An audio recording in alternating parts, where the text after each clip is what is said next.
Hello friends, life है इसके platform पर आपका स्वागत है। इस प्लेटफॉर्म पर एनसीईआरटी की जो सीरीज चल रही है उसमें हम 7th क्लास की एनसीईआरटी को डिस्कस कर रहे हैं। आज हम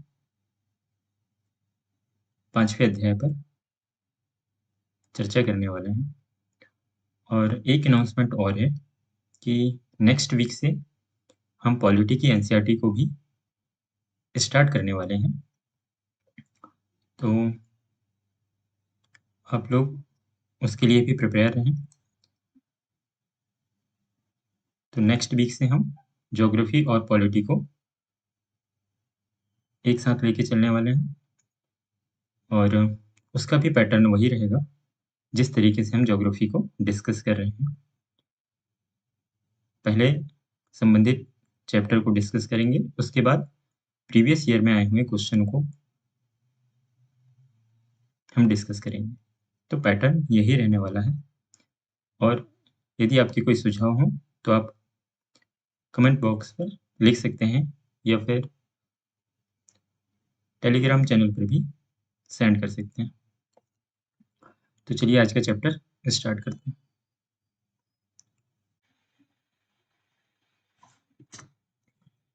तो 5वें अध्याय में हम मुख्य रूप से जलमंडल के विषय में चर्चा करेंगे। इससे पहले हमने अध्याय 4 में वायुमंडल के विषय में डीप में चर्चा किया था। आज हम जलमंडल के विषय में देखेंगे। तो इसके अंतर्गत हम जल और जल चक्र की चर्चा करेंगे। दूसरे नंबर पे जल का वितरण देखेंगे विश्व में और फिर महासागरीय परिसंचरण की चर्चा करेंगे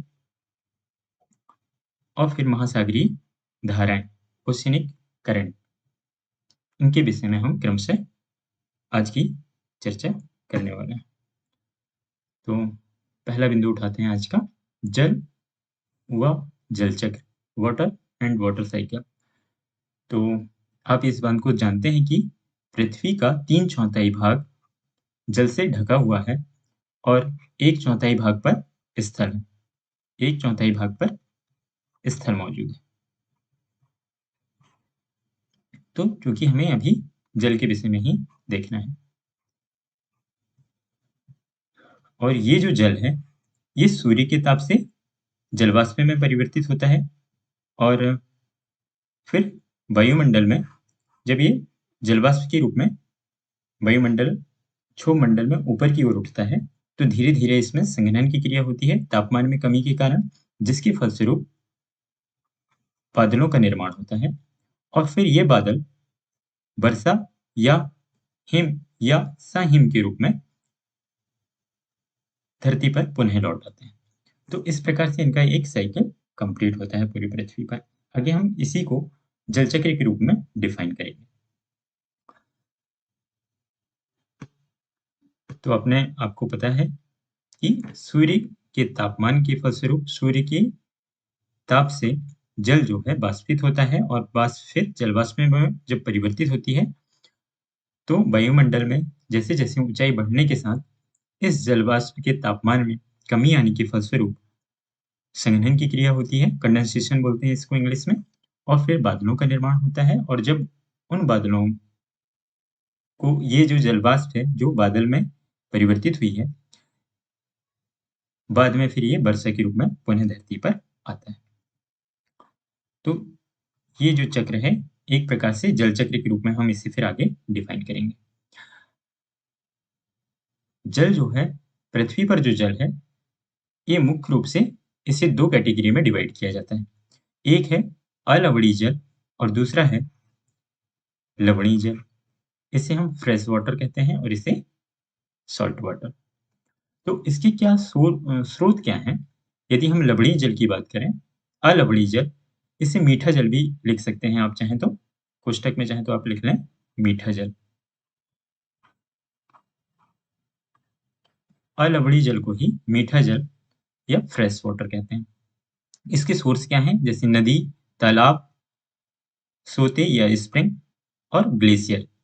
तो इनका जो जल है ये अलवणीय जल के स्रोत हैं। और लवणीय जल आपको कहाँ-कहाँ मिल सकता है तो महासागरों में और समुद्रों में या सागरों में। इनका जो जल है वो लवणीय जल होता है। इन्हें लवणीय जल क्यों कहते हैं? क्योंकि इसमें NaCl की अधिकता होती है। NaCl यानी नमक, जिसे आप नमक के रूप में नॉर्मली जानते हैं, तो इसकी क्या होती है? अधिकता होती है, जिसके फलस्वरूप ऐसे जल को हम खारा जल या लवणीय जल की संज्ञा देते हैं। एनसीईआरटी में कुछ जैसे लवणता को डिफाइन किया है कि लवणता क्या होती है, तो आप यहाँ पर देख सकते हैं कि 100 ग्राम जल में मौजूद नमक की मात्रा महासागर की औसत लवणता 35 भाग प्रति ग्राम हजार है, प्रति 1000 ग्राम। कहने का मतलब है कि लवणता को आप कैसे डिफाइन करते हैं कि 1000 ग्राम जल में कितनी मात्रा में नमक, नमक मतलब NaCl की कितनी मात्रा, कितनी ग्राम मात्रा उसमें उपस्थित है, तो उसे हम लवणता या सैलिनिटी के रूप में डिफाइन करते हैं। यहाँ सिर्फ सैलिनिटी को डिफाइन किया गया है 11th क्लास की एनसीईआरटी में। फिर हम इसके महासागरीय जल की लवणता को प्रभावित करने वाले कारकों के विषय में और डीप में अध्ययन करेंगे। अभी हम यहाँ पर सिर्फ शुरुआत कर रहे हैं ओशनोग्राफी की। तो आपको सिर्फ इंटरलिंक करना है, जैसे हमने 6वीं की क्लास में महासागरों के विषय में डीप में पढ़ा था। यहाँ आके हम थोड़े से आगे बढ़ते हैं। यहाँ हम महासागरों के परिसंचरण, महासागरीय जल में जो परिसंचरण होता है, जो सर्कुलेशन होता है, और उनमें जो महासागरीय धाराएं या ओशियनिक करंट उत्पन्न होते हैं, उनके विषय में आज हम चर्चा करेंगे। लेकिन इनकी आगे की कारणों की चर्चा फिर 11th क्लास की एनसीईआरटी में आपको देखने को मिलेगा। और तो क्रमशः आप इन क्लासों को इंटरलिंक करते हुए यूज करना है। तो लवणता को आपने कैसे डिफाइन किया है कि 1000 ग्राम जल में 1000 ग्राम जल में मौजूद नमक की मात्रा को हम लवणता या सैलिनिटी कहते हैं। इंग्लिश में इसी को चाहे तो आप सैलिनिटी लिख सकते हैं। और महासागर की, यदि आपसे किसी एग्जाम में पूछ लेता है कि महासागर की औसत लवणता कितनी होती है, तो वो 35 भाग प्रति 1000 ग्राम। इसे हम मैथमेटिकल फॉर्म में इस टाइप से लिखते हैं, 2 डॉट ऐसे लगाते हैं इसके नीचे, जो दर्शाता है 35 भाग प्रति 1000 ग्राम।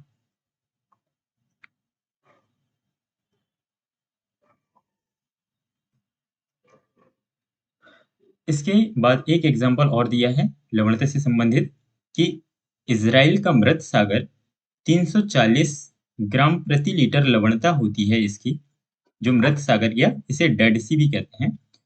ये कहाँ पर है? इज़राइल का। तो इज़राइल के मृत सागर में 340 ग्राम प्रति लीटर लवणता होती है, और इतनी अधिक लवणता के कारण ही जो तैराक इसमें प्लब कर सकते हैं, क्योंकि नमक की अधिकता इसे घना बना देती है। तो मृत सागर का जल इतना अधिक लवणीय है कि उसकी लवणता के कारण उसकी सघनता बढ़ जाती है, और यदि कोई तैराक उसमें तैरना चाहे तो वो उसके ऊपर ही रहेगा, वो उसके जल के नीचे नहीं जा पाएगा स्वतंत्र रूप से। जैसे नॉर्मली जल में यदि आप मीठे मीठे जल में, जैसे नदियों का पानी है या तालाब में, यदि आप अ, उसमें छलांग लगाते हैं तो आप उसमें नीचे चले जाएंगे, लेकिन मृत सागर में यदि आप छलांग लगाते हैं तो आप उसमें ऊपर ही बने रहेंगे, क्योंकि उसकी सघनता इतनी अधिक है कि जो हमारे शरीर का जो वाटर है और उसकी जो सघनता के कंपैरिजन में वो बहुत अधिक है, जिसके फलस्वरूप हम उसमें तैरते रहते हैं। तो कई बार एग्जाम में पूछा जा सकता है कि मृत सागर की लवणता सर्वाधिक है, तो ये कथन एकदम सही होगा, क्योंकि इसकी जो लवणता है 340 ग्राम प्रति लीटर है। या आप इसे ऐसा भी लिख सकते हैं कि 340 ग्राम प्रति 1000 ग्राम, क्योंकि इसका जो मात्रक होता है लवणता का ग्राम प्रति 1000 ग्राम में होता है। 1000 ग्राम में उपस्थित नमक की मात्रा या फिर NaCl की मात्रा को हम लवणता के रूप में डिफाइन करते हैं। तो इस प्रकार से आपने जल के विषय में भी समझा है। एक तो जल का अपने कि ये कितने प्रतिशत भाग उपस्थित है, और जल का कैसे वो वाष्पित होता है, बादलों में परिवर्तित होता है, फिर वर्षा के रूप में फिर धरती में आ जाता है। और जल को 2 कैटेगरी में हमने डिवाइड किया है। एक है अलवणीय जल, दूसरा है लवणीय जल, और इनके सोर्सेस की बात हमने यहाँ पर किया है। आगे हम जल चक्र के विषय में देखते हैं।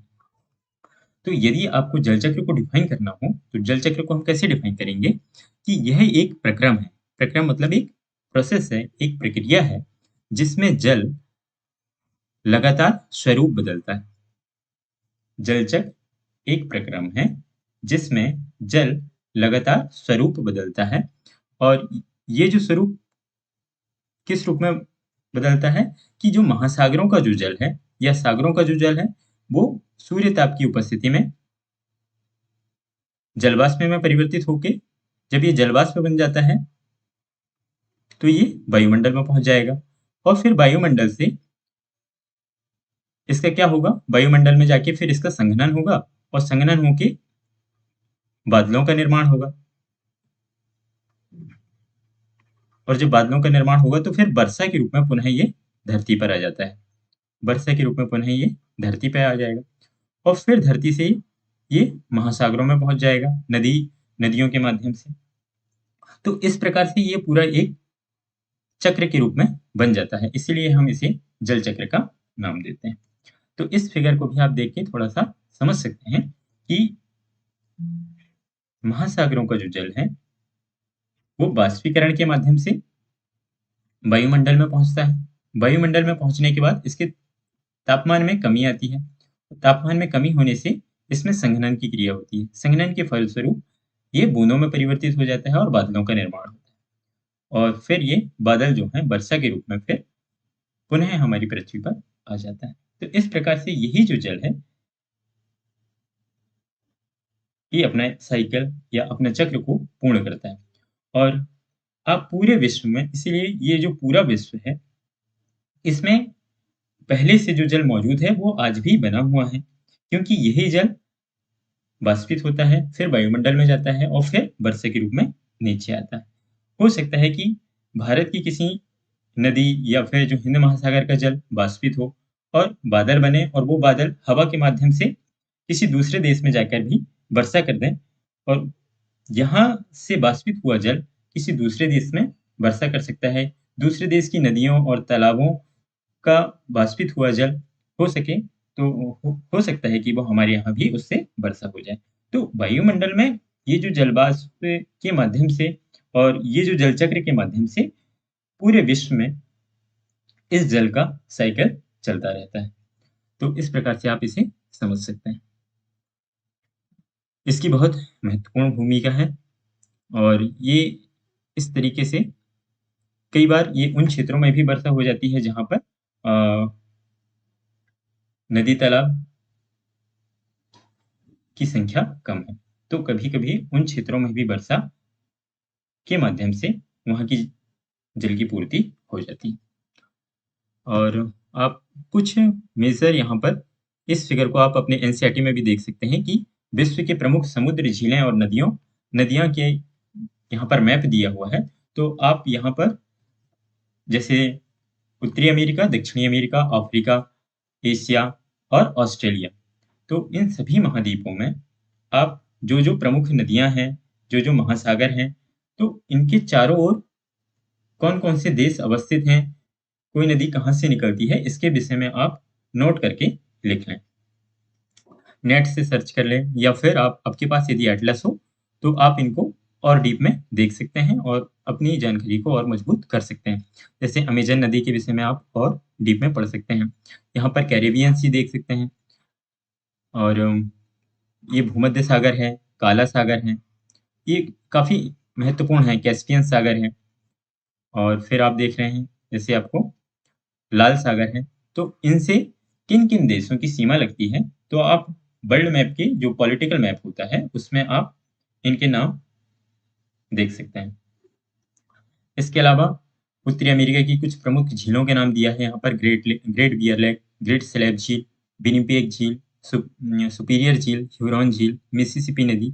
तो इन सब के विषय में आप थोड़ा-सा इनको देखते रहें, किस महाद्वीप में अवस्थित हैं, इनका उद्गम कहाँ से होता है, इन नदियों का, और कौन-कौन से सागर और कौन-कौन सी झीलें किस महाद्वीप में अवस्थित हैं, किन देशों से और मतलब इन सागरों के आसपास या इन झीलों के आसपास कौन-कौन से देश अवस्थित हैं।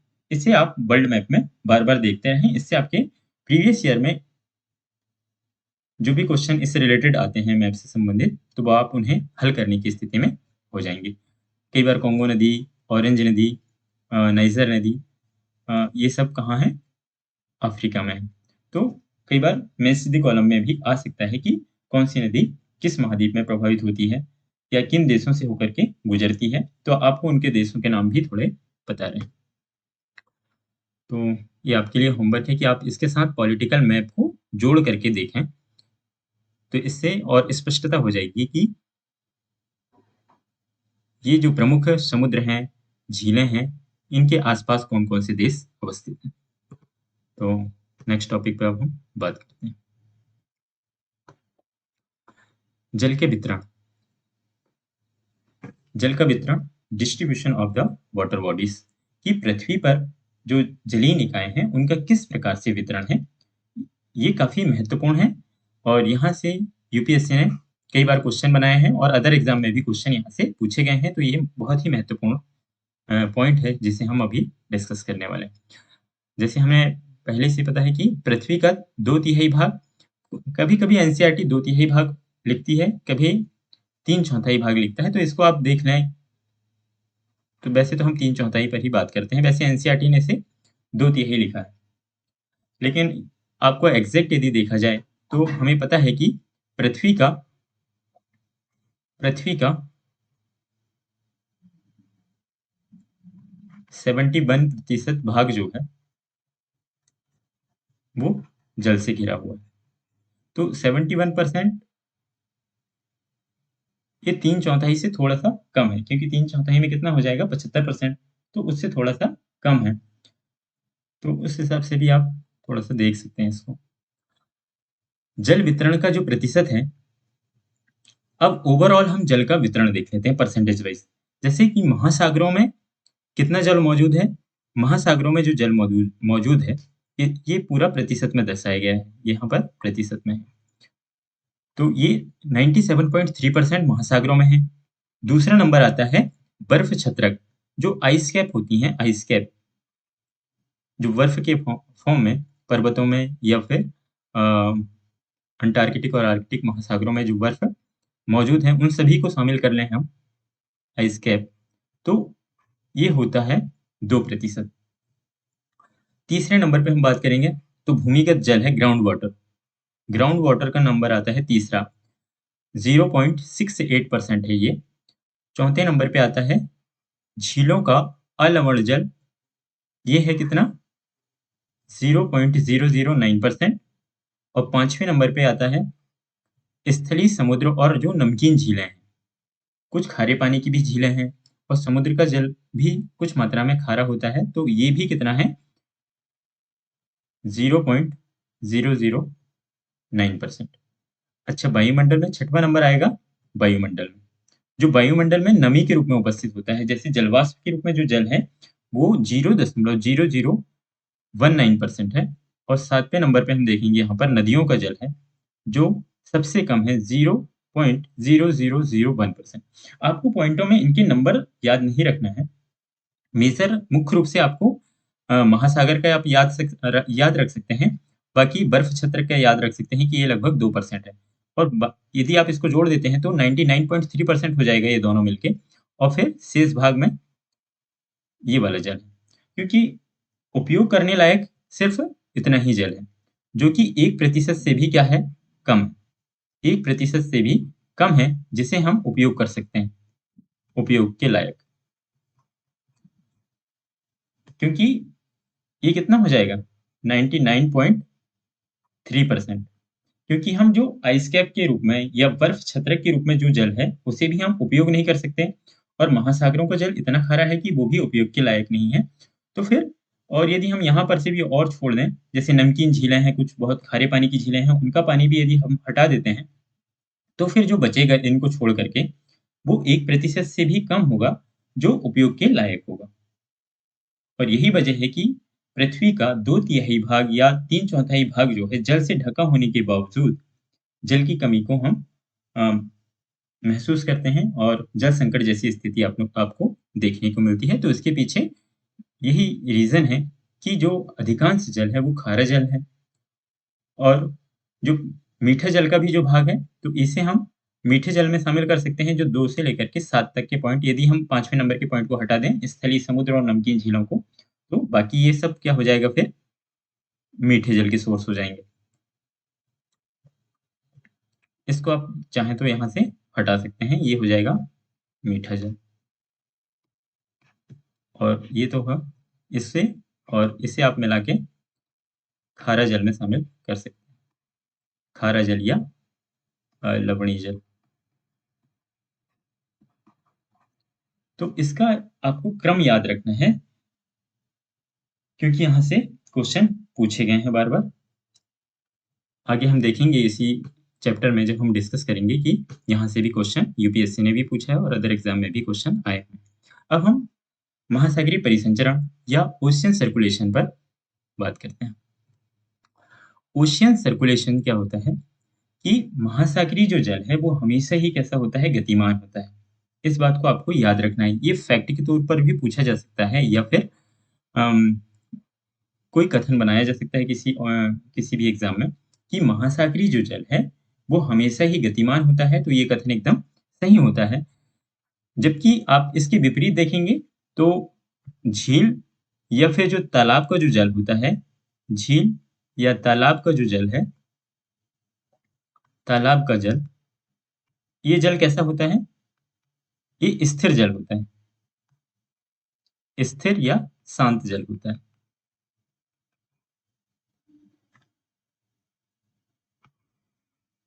लेकिन महासागरों का जो जल है, वो हमेशा ही कैसा होता है, गतिमान होता है।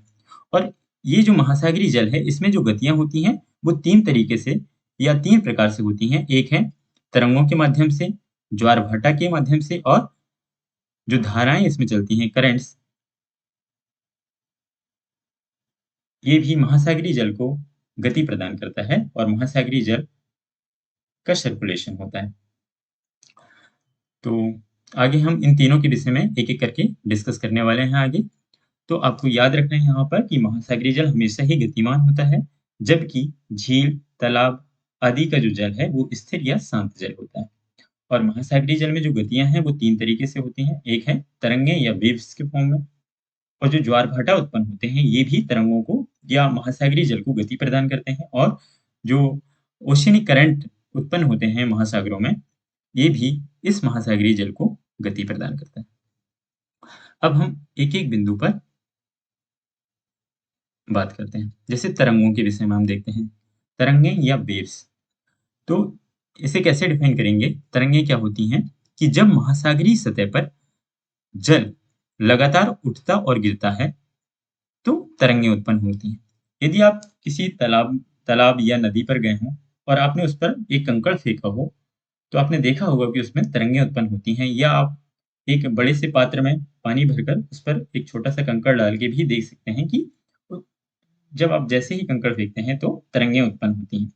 तो ये जो तरंगें उत्पन्न होती हैं, इनका आकार लगभग इस टाइप से ये मूवमेंट करती हैं। इनका जो उठा हुआ भाग है, ये श्रृंग कहलाता है। इसे हम श्रृंग कहते हैं। और ये जो नीचे धँसा हुआ भाग है, इसे गर्त कहते हैं। तो इस प्रकार से तरंगें जल में उत्पन्न होती हैं। तो महासागरीय सतह पर जब हम महासागर के परिप्रेक्ष्य में बातें करें, तो महासागरीय सतह पर जल का लगातार उठना और गिरना क्या कहलाता है? गिरता है, तो इससे क्या होती हैं? तरंगें उत्पन्न होती हैं। और यहाँ पर छोटा-सा और एनसीईआरटी में डिफाइन किया है कि जब समुद्री सतह पर पवन बहती है, तब तरंगें उत्पन्न होती हैं। इनके कारण इस प्रकार से इसने तो यहाँ पर ये डिफाइन किया है तरंग को, और यहाँ पर फिर उसका कारण बता दिया गया है कि जैसे हवाएँ जब चलती हैं या पवनें जब बहती हैं, तो तरंगें उत्पन्न होती हैं, और पवनें जितनी तेज गति से बहती हैं, ये तरंगें उतनी ही बड़ी होती हैं। आगे हम और देखेंगे कि और किन कारणों से भी तरंगें उत्पन्न होती हैं महासागरों में। तो आप इस फिगर को देखकर भी थोड़ा-सा अपनी समझ को और बेहतर कर सकते हैं कि महासागरीय तरंगें किस प्रकार से उत्पन्न हो रही हैं।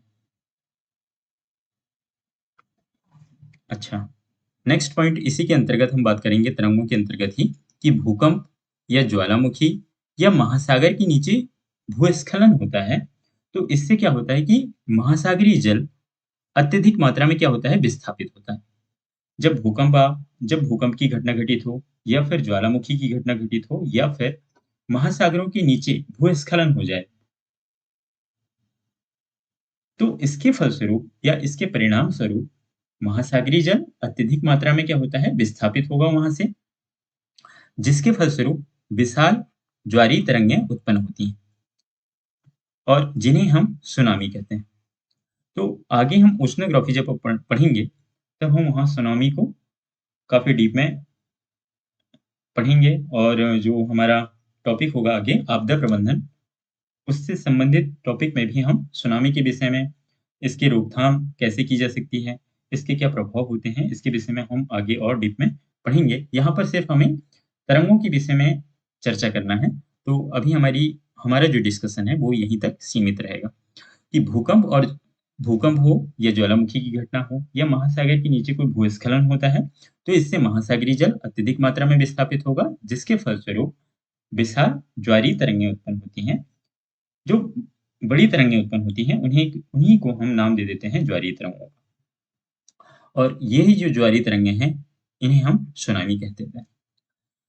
और फिर यहाँ पर थोड़ा सा डिफाइन किया है, एनसीईआरटी में एक फैक्ट बताया है कि सुनामी एक जापानी शब्द है, जिसका अर्थ होता है हार्बर वेव्स या फिर पोताश्रय तरंगें, क्योंकि सुनामी आने पर पोताश्रय नष्ट हो जाते हैं।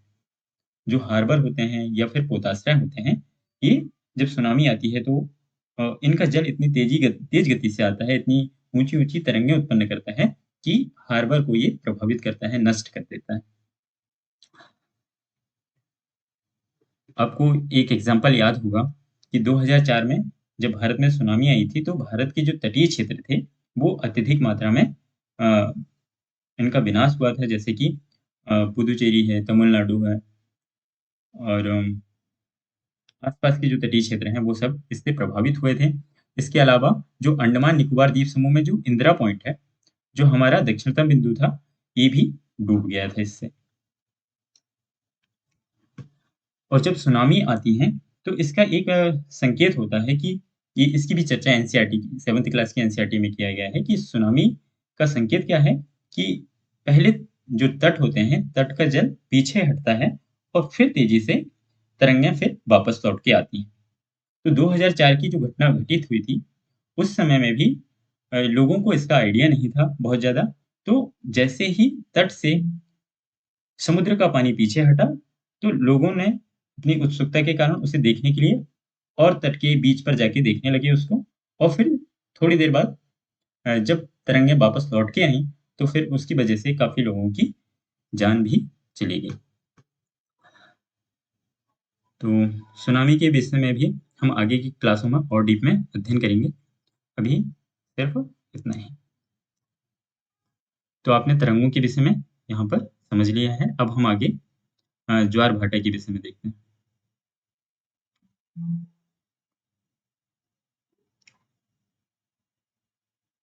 ज्वार भाटा, इसे टाइड्स कहते हैं।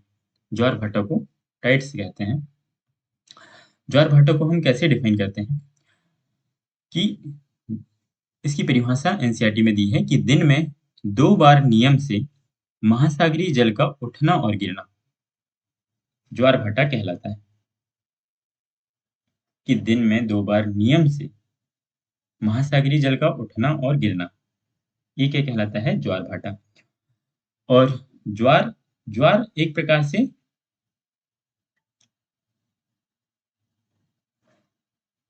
ज्वार को, जब ये महासागरीय जल ऊंचाई तक उठता है, तो इसके फलस्वरूप जो तटीय क्षेत्र होते हैं, वो जलमग्न हो जाते हैं या जल में डूब जाते हैं, तो इन्हें हम ज्वार कहते हैं। और जब जल निम्नतम स्तर पर पहुंचता है, उठने के बाद फिर जो निम्नतम स्तर पर पहुंचता है, तो उसे हम भाटा की संज्ञा देते हैं, और इससे जो तटीय क्षेत्र हैं, वहां से जल पीछे की ओर हटने लगता है। तो इस प्रकार से आप ज्वार भाटों को डिफाइन कर सकते हैं। अच्छा, इनके उत्पन्न होने का क्या कारण होता है कि सूर्य और चंद्रमा का जो गुरुत्वाकर्षण बल है, ये ज्वार-भाटा को उत्पन्न करने के लिए उत्तरदायी होता है। तो सूर्य और चंद्रमा का जो शक्तिशाली गुरुत्वाकर्षण बल है, यही ज्वार-भाटा को उत्पन्न करने के लिए उत्तरदायी है। तो किसी एग्जाम में यदि पूछ लेता है कि ज्वार-भाटा किस कारण से उत्पन्न होते हैं, तो आप कारण में क्या बता सकते हैं कि सूर्य और चंद्रमा का जो शक्तिशाली गुरुत्वाकर्षण बल है, उसके फलस्वरूप ज्वार-भाटा उत्पन्न होते हैं। यदि कभी क्वेश्चन थोड़ा-सा ट्विस्ट करके भी पूछ लिया जाए कि सूर्य और चंद्रमा में किसका गुरुत्वाकर्षण बल ज़्यादा प्रभावित करेगा, तो चंद्रमा का गुरुत्वाकर्षण बल ज्वार-भाटा को ज़्यादा प्रभावित करता है। क्यों? क्योंकि सूर्य की तुलना में चंद्रमा पृथ्वी के ज़्यादा नज़दीक है और पृथ्वी के ज़्यादा नज़दीक होने की वजह से ही चंद्रमा के गुरुत्वाकर्षण का प्रभाव ज्वार-भाटा पर अधिक देखने को मिलता है। इसके हम प्रकार की चर्चा करें तो ये 2 प्रकार का होता है, एक है बृहद ज्वार-भाटा, दूसरा लघु ज्वार-भाटा। तो इन दोनों के बीच का अंतर और ये समझ लेते हैं कि ये किस समय में उत्पन्न होंगे। बृहद ज्वार, पहले हम बृहद ज्वार को डिफाइन करते हैं।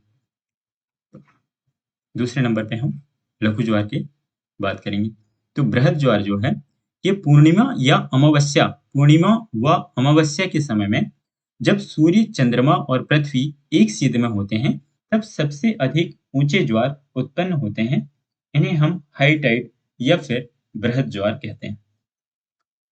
इसे हम कैसे डिफाइन करेंगे कि बृहद ज्वार भाटा क्या है कि जब पूर्णिमा और अमावस्या के समय सूर्य, चंद्रमा और पृथ्वी एक सीध में होते हैं, तो इसके फलस्वरूप सबसे ऊंचे ज्वार उत्पन्न होते हैं। ऊंचे ज्वार उत्पन्न होते हैं का मतलब वहां पर जल अधिक ऊंचाई तक उठता है, जिसे हम बृहद ज्वार भाटा या फिर हाई टाइड कहते हैं। इसका आप यदि एक फिगर देखें तो बृहद ज्वार के समय में, मैं थोड़ा सा कलर पेन का चेंज कर लेता हूँ, नहीं वैसे दिख जाएगा। ये जो बृहद ज्वार की जो घटना है, तो अमावस्या कब होता है? आपको अमावस्या और पूर्णिमा के विषय में यदि जानकारी हो, तो अमावस्या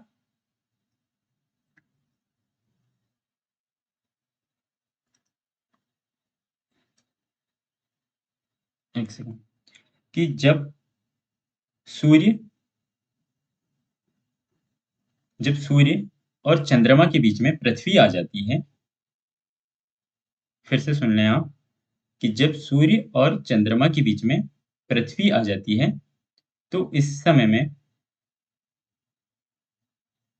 पूर्णिमा की घटना घटित होती है। और अमावस्या कब घटित होती है? अमावस्या अमावस्या के समय में सूर्य और पृथ्वी के बीच में चंद्रमा आ जाता है। सूर्य और पृथ्वी के बीच में चंद्रमा जब आ जाता है, तो उसे हम अमावस्या की घटना कहते हैं और वो एक सीध में हो। इसके लिए एक एक ज़रूरी बात ये भी है कि वो एक सीध में हो। जैसे इस फिगर में आप देख सकते हैं कि ये जो सूर्य है, ये पृथ्वी है और ये चंद्रमा है। तो ये कौन-सी कंडीशन होगी? ये कंडीशन होगी पूर्णिमा की। ये कंडीशन होगी पूर्णिमा की। और जब सूर्य और पृथ्वी के बीच में चंद्रमा आ जाता है, तो ये जो कंडीशन है, ये अमावस्या कहलाता है।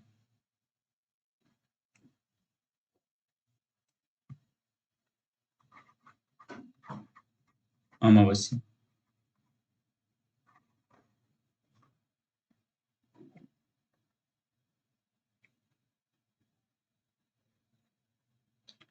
तो इन दोनों घटनाओं के समय में, तो इस समय में आप क्या देख रहे हैं कि सूर्य, चंद्रमा या पृथ्वी ये भी एक सीध में है।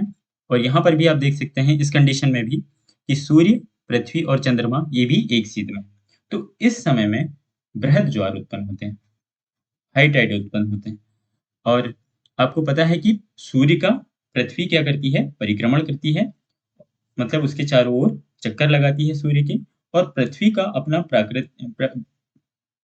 का जो प्राकृतिक उपग्रह है, एकमात्र उपग्रह है चंद्रमा, ये पृथ्वी के चारों ओर चक्कर लगाता है। तो इसका पाथ इसके चारों ओर चलेगा इस टाइप से।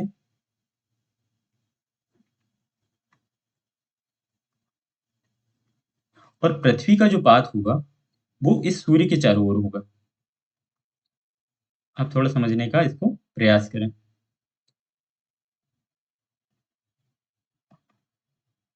तो पृथ्वी तो इसके चारों ओर चक्कर लगा रही है सूर्य के, लेकिन चंद्रमा जो है पृथ्वी के चारों ओर चक्कर लगा रहा है। तो एक स्थिति ऐसी आती है कि ये या तो चंद्रमा यहाँ पर होगा या फिर अपोजिट साइड में यहाँ पर जाएगा। तो जब अपोजिट साइड में जाता है तो वो पूर्णिमा की स्थिति हो जाती है, और जब ये बीच में आ जाता है तो ये अमावस्या की स्थिति आती है। तो इन दोनों ही समय में आपको देखेंगे कि क्योंकि इस समय में भी जो पहली कंडीशन है, यहाँ पर सूर्य और चंद्रमा ये दोनों ही यहाँ पर आकर्षण बल ज़्यादा लगाएंगे यहाँ की जल पर, गुरुत्वाकर्षण बल, जिसके फलस्वरूप उच्च ज्वार उत्पन्न होंगे। और इसके विपरीत दिशा में भी एक बल उत्पन्न होता है जो इस जो चंद्रमा और सूर्य के गुरुत्वाकर्षण बल के विपरीत उत्पन्न होता है। तो इसके फलस्वरूप भी इस दिशा में भी आपको यहाँ पर आप देख रहे हैं कि इस दिशा में भी ये बृहद ज्वार आपको देखने को मिल रहा है। तो दोनों ओर आपको बृहद ज्वार देखने को मिलेगा। एक तरफ तो सूर्य और चंद्रमा के गुरुत्वाकर्षण बल के कारण, और एक बल विपरीत दिशा में भी कार्य करता है इस गुरुत्वाकर्षण बल के, जिसके फलस्वरूप बृहद ज्वार उत्पन्न होते हैं। और यहाँ पर जो कंडीशन है, यहाँ का जो जल नीचे चला गया है, ये भाटा कहलाएगा। दूसरा फिगर इसी में जो दर्शाया गया है, यहाँ पर जो है एक तरफ सूर्य है और एक तरफ चंद्रमा है। ये इस दिशा में क्या लगाएगा? गुरुत्वाकर्षण बल। ये इस दिशा में गुरुत्वाकर्षण बल लगाएगा। तो जिसके फलस्वरूप, और सूर्य जिस दिशा में गुरुत्वाकर्षण बल लगा रहा है उसके विपरीत इस तरफ में भी, इसके विपरीत दिशा में भी सूर्य के विपरीत एक विपरीत बल उत्पन्न होता है, और चंद्रमा की गुरुत्वाकर्षण के विपरीत एक बल इस दिशा में भी उत्पन्न होगा। तो इसके फलस्वरूप ये दोनों बल बृहद ज्वार को उत्पन्न करने के लिए उत्तरदायी होते हैं। क्योंकि इस क्लास में इनके विषय में और डिटेल में चर्चा नहीं की गई है। आगे की क्लास में हम जैसे 11th क्लास की एनसीईआरटी में इसके विषय में और डीप में अध्ययन करेंगे, और फिर जो ज्वार भाटा उत्पन्न होते हैं इनके क्या प्रभाव होते हैं और इनके क्या उपयोग हैं, उनके विषय में भी डीप में हम अध्ययन करेंगे। तो अभी सिर्फ आप समझने का प्रयास करें कि बृहद ज्वार किस समय में घटित होंगे और उस समय में सूर्य, पृथ्वी और चंद्रमा की क्या स्थिति होगी। दूसरे नंबर पे हम बात करेंगे लघु ज्वार भाटा की। इसे हम लो टाइड कहते हैं। और जब चंद्रमा अपने प्रथम और अंतिम चतुर्थांश में होता है तो चंद्रमा व सूर्य का विपरीत गुरुत्वाकर्षण बल, तो चंद्रमा और सूर्य का विपरीत गुरुत्वाकर्षण बल कार्य करने लगता है, जिसके फलस्वरूप निम्न ज्वार भाटा उत्पन्न होते हैं। जैसे ये पृथ्वी है और इसके चारों ओर ये चंद्रमा चक्कर लगा रहा है, अभी समझा थोड़ी देर पहले। इस फिगर में देखें जब निम्न ज्वार वाले में, तो इसके चारों ओर ये चंद्रमा चक्कर लगा रहा होगा पृथ्वी के। तो ये जो पोजीशन है ये इसकी प्रथम अक्षांश या अंतिम अक्षांश, प्रथम चतुर्थांश कहलाता है ये। यहाँ पर जब पहुंचेगा वो तो द्वितीय चतुर्थांश हो जाएगा, फिर यहाँ पर तृतीय, ये first, second, third,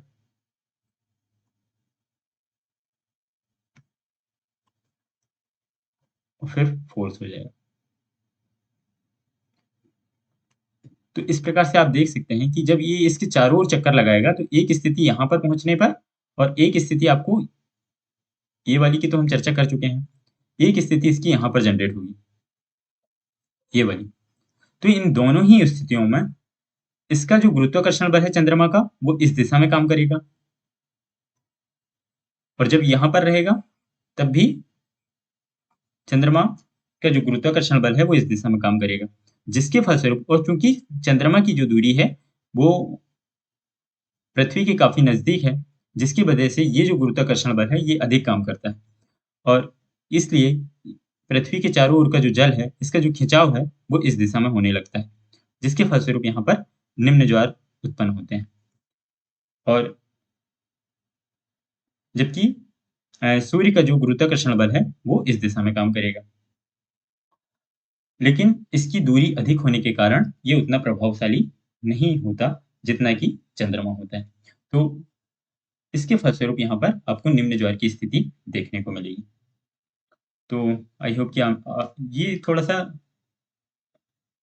typical topic है, इसलिए आपको थोड़ा समझने में दिक्कत जा सकती है। लेकिन 1-2 बार इसे आप सुन लें और एनसीईआरटी को एक बार रीड कर लें, तो इससे आपकी समस्या सॉल्व हो जाएगी। अब हम बृहद ज्वार के कुछ उपयोग देख लेते हैं। निम्न ज्वार के तो उपयोग हमें नहीं मिलते हैं, लेकिन बृहद ज्वार के कुछ उपयोग हैं। जैसे बृहद ज्वार के उपयोग में हम सबसे महत्वपूर्ण उपयोग है इसका कि ज्वारीय ऊर्जा का उपयोग विद्युत उत्पादन में किया जा सकता है। ये नौ संचालन में भी सहायक होता है। नौ संचालन या नौकाओं के जो संचालन है, उनके लिए भी ये सहायक होता है। जहाज को बंदरगाह तक पहुंचाने में भी ये सहायक होता है, क्योंकि जब बृहद ज्वार आते हैं, तो तटीय क्षेत्रों का जल स्तर में वृद्धि होती है और जो तट होते हैं, उस ऊंचाई तक ये जल ऊंचाई तक पहुंच जाता है, जिसके फलस्वरूप बंदरगाह तक जहाज़ों को पहुंचना आसान हो जाता है। तो इसलिए ये इस दृष्टि से भी ये इम्पोर्टेंट हो जाएगा और मछली पकड़ने के लिए भी ये सहायक होता है। क्योंकि जब उच्च ज्वार आते हैं, तो बहुत सी मछलियाँ समुद्र की वो तटीय क्षेत्र में पहुंच जाती हैं, जिससे जो मछुआरे होते हैं, वो आसानी से मछली को पकड़ने में वो सहायता करता है। इसलिए हम कह देते हैं कि बृहद ज्वार इस दृष्टि से भी इम्पोर्टेंट है। आगे की क्लास में हम ज्वार भाटा के विषय में और उपयोग इसके देखेंगे कि यहाँ पर तो इसकी चर्चा नहीं है। जब उच्च ज्वार आते हैं और जब इनका पानी वापस फिर समुद्र में जाता है, तो इससे क्या होता है कि जो अवसाद होते हैं, तटीय क्षेत्रों के जो अवसाद हैं, वो वापस समुद्र में चले जाते हैं। तो इसके फलस्वरूप वहाँ की सफाई भी होते रहती है, जो तटीय क्षेत्रों की सफाई होती रहती है। और बाकी आप विद्युत उत्पादन में ज्वारीय ऊर्जा के रूप में इसका महत्व तो समझ ही सकते हैं। तो इस प्रकार से ज्वार भाटा के विषय में इतनी जानकारी हमारी कंप्लीट होती है। लास्ट टॉपिक बचा हमारा महासागरीय धाराएं। महासागरीय धाराओं को हम कैसे डिफाइन करेंगे कि निश्चित दिशा में, यहाँ पर एक एक शब्द इंपॉर्टेंट है, निश्चित दिशा में महासागरीय सतह पर नियमित रूप से बहने वाली जलधाराएं। महासागर की सतह पर निश्चित दिशा में इनकी जो डायरेक्शन होती है, वो निश्चित होती है और ये नियमित रूप से बहने वाली। ऐसा नहीं होगा कि कोई धारा पहले कहीं रुक जाए या फिर वो ब्रेक हो जाए, ऐसा नहीं होता है। वो नियमित रूप से महासागर में प्रवाहित होती हैं और ये जो चक्र है, ये साल भर उनका बना हुआ होता है। ये हमेशा ही गतिमान होती हैं। तो इसलिए हम इसे क्या कह रहे हैं कि निश्चित दिशा में महासागरीय सतह पर नियमित रूप से बहने वाली जलधाराओं को हम महासागरीय धाराएं या ओशियन करंट कहते हैं। तो कई बार तरंगें और महासागरीय धाराओं के विषय में कन्फ्यूजन उत्पन्न होता है डिफाइन करने के लिए। तो आप यहाँ पर दोनों की परिभाषाओं को स्पष्ट रूप से समझ सकते हैं कि महासागरीय धाराएं किस प्रकार की हैं। निश्चित दिशा में महासागरीय सतह पर नियमित रूप से बहने वाली जलधाराओं को महासागरीय धाराएं कहते हैं। इनके प्रकार ये मुख्य रूप से दो प्रकार की होती हैं, ठंडी और गर्म जलधाराएं। गर्म जलधारा इसे हॉट करंट कहते हैं इंग्लिश में। इसे डिफाइन कैसे कर सकते हैं हम? गर्म जलधाराएं सामान्यतः ये भूमध्य रेखा के निकट उत्पन्न होती हैं और ध्रुवों की ओर प्रवाहित होती हैं। इसका एक एग्जाम्पल भी यहाँ पर दिया हुआ है, गल्फ स्ट्रीम। तो जो गर्म जलधाराएं हैं, वो सामान्य रूप से कहने का मतलब है कि ये अन्य कारणों से भी उत्पन्न होती हैं, लेकिन हम जब सामान्य रूप से बात कर रहे हैं, तो जो सूर्य के तापमान के कारण भूमध्य रेखीय क्षेत्र का जो तापमान है, वो अधिक होता है, जिसके फलस्वरूप यहाँ पर आपको गर्म जलधाराएं देखने को मिलती हैं। हम आगे देखेंगे कि अन्य कारणों से भी गर्म जलधाराएं उत्पन्न होती हैं, जैसे पवनों के जैसे व्यापारिक पवनें हैं, और व्यापारिक पवनें जब पूर्व से पश्चिम दिशा में जल को स्थानांतरित करती हैं, तो महाद्वीपों के पूर्वी तट पर या महासागर के पश्चिमी तट पर आपको जलभराव की स्थिति देखने को मिलेगी, और जलभराव की स्थिति देखने के फलस्वरूप वहां पर डाउनवेलिंग की परिघटना होती है। तो वहाँ डाउनवेलिंग होगा, तो यहाँ पर जो ऊपरी सतह का जो गर्म जल है वो नीचे बैठता है, जिसके फलस्वरूप वहां पर गर्म जलधारा उत्पन्न होती है। और इसी का एक बहुत अच्छा एग्जाम्पल है गल्फ स्ट्रीम, है ना। और ठंडी जलधाराएं जो होती हैं ये उच्च अक्षांशों पर यानी कि ध्रुवों के आसपास ये उत्पन्न होती हैं, और निम्न अक्षांशों की ओर मतलब भूमध्य रेखा की ओर ये प्रवाहित होती हैं, या फिर उष्णकटिबंधीय क्षेत्र की ओर प्रवाहित होती हैं। इसीलिए हम इन्हें क्या कहते हैं, ठंडी जलधाराएं। तो वो जिस क्षेत्र से उत्पन्न हो रही हैं उन्हीं के आधार पर इनका नाम यहाँ पर दे दिया जा रहा है। जो गर्म क्षेत्र पर उत्पन्न हो रही थी उन्हें हम गर्म जलधारा कह रहे हैं, और जो ठंडे क्षेत्रों में उत्पन्न हो रही हैं उन्हें हम ठंडी जलधाराएं कह रहे हैं। आगे हम देखेंगे कि इन जलधाराओं का बहुत ही महत्वपूर्ण यूज है या उपयोग है, क्योंकि यही जलधाराएं पृथ्वी के तापमान को संतुलित बनाए रखने में महत्वपूर्ण भूमिका निभाती हैं। ये 11th की एनसीईआरटी जब हम डिस्कस करेंगे तो उसमें आगे इसके आगे फिर चर्चा होगी इसमें, कि गर्म जलधाराएं और ठंडी जलधाराएं जो होती हैं इनके उत्पन्न होने के अन्य कारणों की चर्चा भी है वहां पर, और ये कैसे पूरे विश्व के तापमान को संतुलित करने में इनकी महत्वपूर्ण भूमिका है। यदि गर्म जलधाराएं भूमध्य रेखा से उत्पन्न होकर ध्रुवों की ओर प्रवाहित ना हो तो ध्रुवों का तापमान इतना कम हो जाएगा कि वहां पर अन्य गतिविधियां करना संभव नहीं हो पाएगा, क्योंकि वहां तापमान बहुत कम चला हो जाएगा। और जब ये गर्म जलधाराएं ध्रुवीय क्षेत्रों की ओर पहुंचती हैं, जैसे कि आप गल्फ स्ट्रीम को देखेंगे, ये आगे बढ़ के जब यूरोप के पश्चिमी क्षेत्र में पहुंचती हैं तो वहां पर ये मत्स्यन गतिविधियों को बढ़ावा देती हैं। इसके अलावा जापान के आसपास के क्षेत्र में आपको गर्म जलधाराओं के पहुंचने के कारण वहां पर भी क्यूरोसियो जलधारा जो गर्म जलधारा है जब वो पहुंचती है तो उसके फलस्वरूप भी वहां पर आपको मत्स्यन गतिविधियां आपको अच्छे से देखने को मिलेंगी। और जो ठंडी जलधारा है जब ये ध्रुवों से भूमध्य रेखा या फिर उष्णकटिबंधीय क्षेत्र की ओर आती हैं तो ये यहाँ का जो तापमान है, जो अधिक तापमान है उष्णकटिबंधीय क्षेत्र का, उसे भी थोड़ा सा कम करने का काम करती हैं। तो इसके फलस्वरूप पूरे पृथ्वी का ओवरऑल तापमान फिर कैसा है, संतुलित बना रहता है। तो इसी की इम्पोर्टेंस पर हम आगे की क्लास में बहुत अच्छे से और पढ़ेंगे।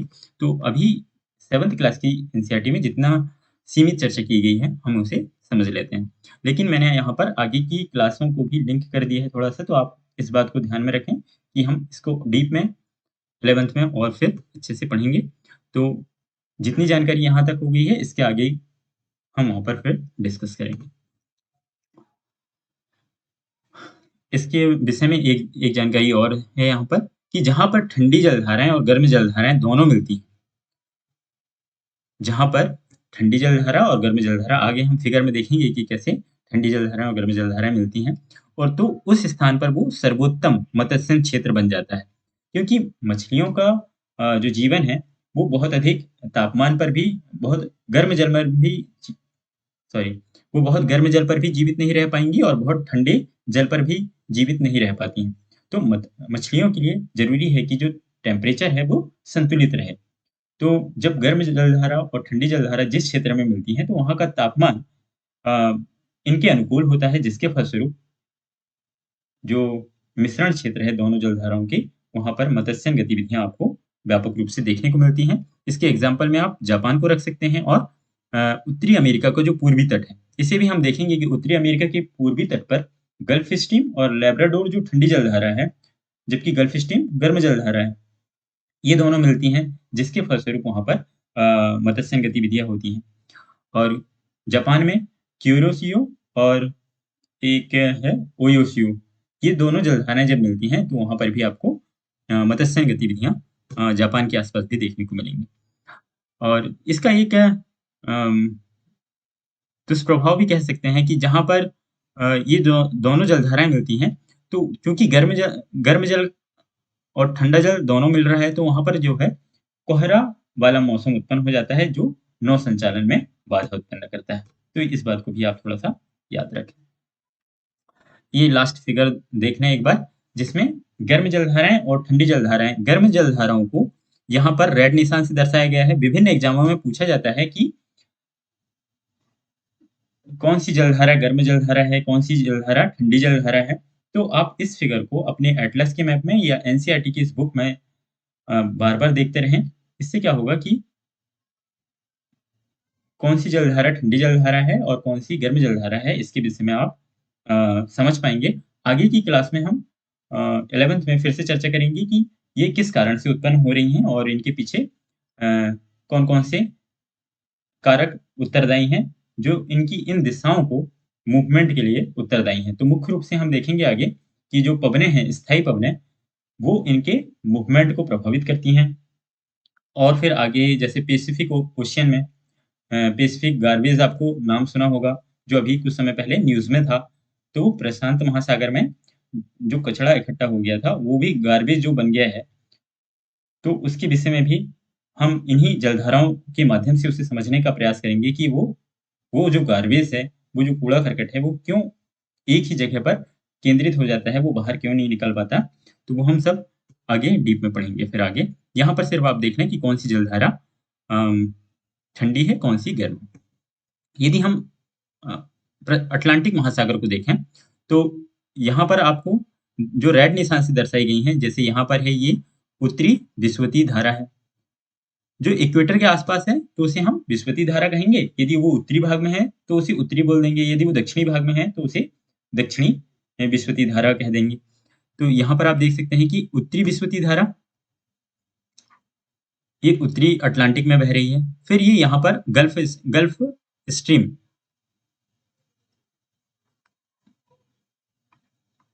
गल्फ स्ट्रीम यहाँ पर उत्पन्न होती है। वैसे यहाँ लिखा ही हुआ है गल्फ स्ट्रीम। ये फिर इस दिशा में मूवमेंट करती है। इसकी एक शाखा जो है यूरोप के पश्चिमी तट पर पहुंच जाती है, जिसे हम आगे कहने लगते हैं उत्तरी अटलांटिक अपवाह है। नॉर्थ अटलांटिक ड्रिफ्ट नाम दिया जाता है इसको। और यहाँ पर आप देख रहे हैं कि उच्च अक्षांश से यहाँ से लेब्राडोर जलधारा आ रही है। हालांकि इसका जो कलर है वो ब्लू से दर्शाया गया है यहाँ पर फिगर में। तो आप जो गर्म जलधारा है उसे रेड से देखें और जो ब्लू से दर्शाया गया है उसे वो ठंडी जलधारा को दर्शा रहा है। तो लेब्राडोर जो है वो ठंडी जलधारा है। तो ये इस जो उत्तरी अमेरिका का जो पूर्वी तट है, यहाँ पर ये दोनों जलधाराएं यहाँ पर जब मिलती हैं, तो ये मत्स्यन के लिए काफी उपयोगी क्षेत्र हो जाता है। ऐसे ही आप प्रशांत महासागर में देखें, ये जो क्यूरुस क्यूरुसियो धारा है और जो ओयोसियो धारा है, जो उच्च अक्षांश से आ रही है, वो है ठंडी जलधारा यहाँ पर। और यहाँ जो नीचे है क्यूरोसियो, ये गर्म जलधारा है। जब ये दोनों मिलती हैं जापान के आसपास, यहाँ पर ये जापान का फिगर है, तो यहाँ पर आपको मत्स्यन गतिविधियां देखने को मिलेंगी। बाकी ये जो कैनरीज जलधारा यहाँ पर एक दर्शाया गया है अटलांटिक महासागर में, कैनरीज जलधारा, ये ठंडी जलधारा है। अब ये उष्णकटिबंधीय रीजन में तो है, लेकिन ये ठंडी जलधारा है, तो इसका उत्पन्न होने के कारण अपवेलिंग की घटना है। आगे की क्लास में हम पढ़ेंगे कि अपवेलिंग की घटना क्यों होती है, डाउनवेलिंग की घटना क्यों होती है।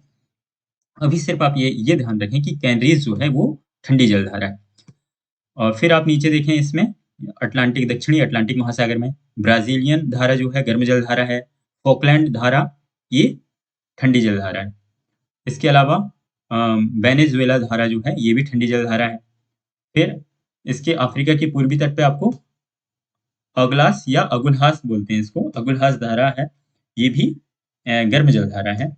और अंटार्कटिका के पश्चिम में पश्चिमी ऑस्ट्रेलियन धारा है। तो जितनी भी जो धाराएं हैं, आप इन्हें बार बार देखते रहें। ऐसे ही यहाँ पर अलास्का धारा गर्म धारा है, कैलिफोर्निया की जो धारा है वो ठंडी जल धारा है। ये हम्बोल्ट या पेरू धारा ये ठंडी जल धारा है। हम्बोल्ट या पेरू धारा ठंडी जल धारा है और फॉकलैंड भी ठंडी जल धारा है। तो इनकी अवस्थिति को आप बार बार देखते रहें कि कौन सी गर्म जल धारा है। यहाँ पर सिर्फ आप ये समझने का और ये सीखने का प्रयास करें कि कौन सी गर्म जल धारा है और कौन सी ठंडी जल धारा है और इनकी अवस्थिति कहाँ पर है। और साथ में आप जब आप पॉलिटिकल मैप भी देखें साथ में, इसके साथ में कंबाइन करके, तो देखें कि किस देश के सामने कौन सी जलधारा प्रभावित हो रही है। जागे आगे हम जब हम अ, यहाँ की वनस्पतियों के विषय में और जब हम पढ़ेंगे तो आप देखेंगे कि ये और वहाँ की गतिविधियों के संदर्भ में हम देखेंगे, वहाँ का मौसम के विषय में देखेंगे, तो आपको पता चलेगा कि ये जो जलधाराएँ हैं, कैसे प्रभावित करती हैं सारे फिनोमिना को, सारी परिघटनाओं को। आगे हम अब प्रीवियस ईयर में आए हुए क्वेश्चन जो भी यूपीएससी में आए हुए हैं, उनकी हम चर्चा कर लेते हैं।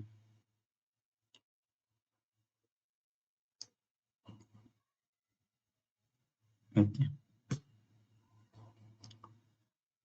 तो पहला क्वेश्चन है कि पृथ्वी ग्रह पर अधिकांश अलवण जल का मतलब है मीठा जल, बर्फ छत्रक और हिमनद रूप में रहता है। तो शेष अलवण जल या मीठा जल सबसे अधिक भाग कहाँ पर है, कहने का मतलब है इसका। तो वायुमंडल में आर्द्रता और बादलों के रूप में पाया जाता है। अलवण जल झीलों और नदियों में पाया जाता है। सी भूमिगत जल के रूप में है, या मृदा आर्द्रता के रूप में है। तो आपने अभी पढ़ के आए हैं कि सर्वाधिक जो जल है वो कहाँ पर मौजूद है, महासागरों में। लेकिन यदि हम मीठे जल की बात करें तो मीठे जल का अधिकांश भाग बर्फ छत्रक, मतलब हमने आइस कैप बोला था इसको, बर्फ छत्रक या ग्लेशियर के रूप में है। तो इससे फिर कम जल जो शेष मीठा जल है वो कहाँ पर है, तो वो भूमिगत जल के रूप में है। हमने पढ़े थे उसमें भूमिगत जल के रूप में। यदि आपने वो जो अ, जल का वितरण जब हमने पढ़े थे, यदि वो वाला फैक्ट आपको याद है या उनका क्रम आपको याद है, तो आप निश्चित रूप से ये वाला क्वेश्चन में टिक लगा सकते हैं कि भूमिगत जल जो है फिर सर्वाधिक है। बर्फ छत्रक और हिमनद के बाद फिर ग्राउंड वाटर का नाम आया था। तो ये यूपीएससी ने 2013 में ये क्वेश्चन को पूछा हुआ है। 2014 में यहीं से एक क्वेश्चन आया हुआ है। यदि आप उस फिगर को देखें जहां पर इसने प्रमुख सागरों की मैप दिया हुआ है, तो टर्की जो है, मैंने इसलिए कहा था कि आप थोड़ा देशों को भी साथ में, जो पॉलिटिकल मैप है विश्व का, उसे भी साथ साथ में देखते रहें, और कौन सी महासागर कौन सी झीलें कहाँ पर हैं, तो वो आपकी स्पष्ट हो जाएंगी। तो टर्की किन के मध्य में अवस्थित है, तो यदि आप इस फिगर को देख रहे हो, ये मैंने ऐड कर दिया है आपके समझ के लिए, आप भी पॉलिटिकल मैप को देख सकते हैं।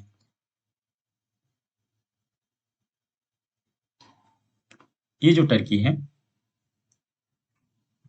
इसके उत्तर में ब्लैक सी है और दक्षिण में मेडिटेरियन सी है। तो यदि आपको ये फिगर या एटलस आपने देखा हो, तो आप इस क्वेश्चन को भी इजीली हल कर सकते हैं। तो टर्की किनके मध्य अवस्थित है, काला सागर और भूमध्य सागर के बीच में, या मेडिटेरियन सी के बीच में अवस्थित है। तो जितनी भी वाटर बॉडीज इस चैप्टर में दी गई हैं, आप उनके आसपास कौन कौन से देश अवस्थित हैं उन्हें आप देख लें।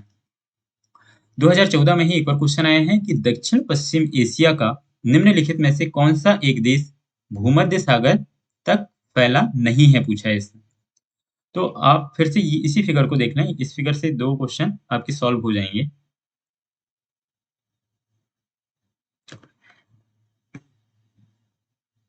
तो इसमें जो ऑप्शन बनाए हैं, पहले आप उन ऑप्शन को देख लें कि इसमें है, एक सीरिया दिया हुआ है, दूसरा जॉर्डन, इज़राइल और लेबनान।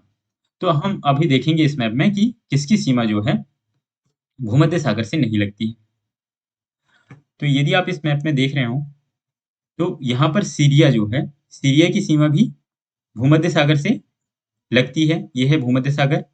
यहाँ पर लेबनान दिया है, तो इसकी भी सीमा भूमध्य सागर से लगती है। इज़राइल जो है, इसकी भी सीमा भूमध्य सागर से लग रही है। लेकिन ये जो जॉर्डन है, ये लैंडलॉक्ड हो जाएगा यहाँ से। जॉर्डन की सीमा जो है इस तरीके से यहाँ पर दी हुई है, और जॉर्डन के पश्चिम में इज़राइल अवस्थित है, इसलिए इसकी जो सीमा है वो मेडिटेरियन सी या फिर भूमध्य सागर से नहीं लगती है। तो इस मैप को आप अपने एटलस में भी देखते रहें, ताकि आगे आने वाले क्वेश्चन जो मैप से संबंधित हैं वो हल हो जाएंगे। तो 7th क्लास की एनसीईआरटी में जितनी भी वाटर बॉडीज दी हुई हैं, वहां पर जितने भी सागर और झीलों के नाम दिए हैं, आप उनके आसपास कौन कौन से देश अवस्थित हैं उन्हें आप नोट करके रख सकते हैं, और फिर बार बार मैप को देखते रहें, इससे आपके ये सवाल हल हो जाएंगे। लास्ट क्वेश्चन आज का जो डिस्कशन का, कि निम्नलिखित कथनों पर विचार कीजिए। पृथ्वी ग्रह पर उपयोग के लिए उपलब्ध अलवण जल या मीठा जल कुल प्राप्त जल की मात्रा के लगभग 1% से भी कम है। तो ये कथन कैसा है, आपको यहाँ पर इस बात को थोड़ा सा ध्यान रखना है। इसने पूछा है कि उपयोग के लिए उपलब्ध अलवण जल, यदि हम टोटल मीठे जल की बात करें, क्योंकि आपको पता है कि जो सॉल्ट वाटर है, मतलब जो महासागरीय जल है या लवणीय जल है, वो 97.3% है। इसका मतलब है कि 2.7% के आसपास मीठा जल है। लेकिन क्या पूरा मीठा जल उपयोग करने लायक है? तो पूरा मीठा जल उपयोग करने लायक नहीं है, क्योंकि जो बर्फ छत्रक है या हिमनद है, यदि हम 100% है, 100% का 97.3% ये तो है नमकीन या फिर लवणीय जल है महासागरों में, ये हमने पढ़ के आए हैं। तो बचता है फिर कितना? 2.7%। और इस 2.7% में भी जो इसका 2% जो भाग है, 2%, लगभग 2% तो कहाँ पर मौजूद है? बर्फ और हिम छत्रक के रूप में, बर्फ या हिमनद के रूप में। तो 1% से भी कम जल जो नदियों में उपस्थित है, झीलों में उपस्थित है, वो बचता है। तो ये कथन आपका कैसा हो जाएगा? सही हो जाएगा। क्योंकि हम इस जो बर्फ के रूप में या हिमनद के रूप में जो जल मीठा जल उपस्थित है, इसे भी हम उपयोग नहीं कर सकते। ये उपयोग के लायक तो नहीं है। तो फिर बचा हुआ जल 1% से भी कम बचेगा, जिसका जो कि हमारे उपयोग के लायक है। तो ये कथन हो जाएगा पहला वाला सही। दूसरा है कि पृथ्वी ग्रह पर पाए जाने वाले कुल अलवण जल या मीठा जल का 95% ध्रुवीय बर्फ छत्रक या हिमनद से आबद्ध है। तो ये कथन गलत हो जाएगा, क्योंकि जो हिमनद या बर्फ के रूप में जो जल है, ये टोटल परसेंटेज का 2% है। लेकिन यदि हम 2.7 का परसेंटेज निकालेंगे कि 2.7% का 2% कितना होगा, तो ये इसका लगभग कितना है? लगभग आपको 69% या 68% प्राप्त होगा। तो ये 95% नहीं है। तो ये क्वेश्चन, ये कथन गलत हो जाएगा। तो इसने पूछा है कि कौन सा सही है, तो आपका ये कथन सही होगा। तो आई होप कि आज की क्लास आपको पसंद आई होगी, और यहाँ पर हमारा चैप्टर कंप्लीट होता है। इसको एक दो बार रिवीजन करें, और महासागरीय धाराओं को आप बार बार देखते रहें। जो मैप में सागर झील दिए गए हैं, उनके आसपास कौन कौन से देश अवस्थित हैं, उन्हें भी आप देखते रहें, ताकि इनसे संबंधित इस टाइप के जो क्वेश्चन यूपीएससी में पूछे गए हैं, आगे भी इसी में से या इसी तरीके से कोई दूसरे क्वेश्चन डिजाइन होते हैं, तो उन्हें आप हल करने की स्थिति में होंगे। तो यदि हमारा कंटेंट आपको पसंद आ रहा है, तो इसे लाइक शेयर सब्सक्राइब भी करें, और नेक्स्ट वीडियो में फिर मुलाकात करते हैं। Thank you.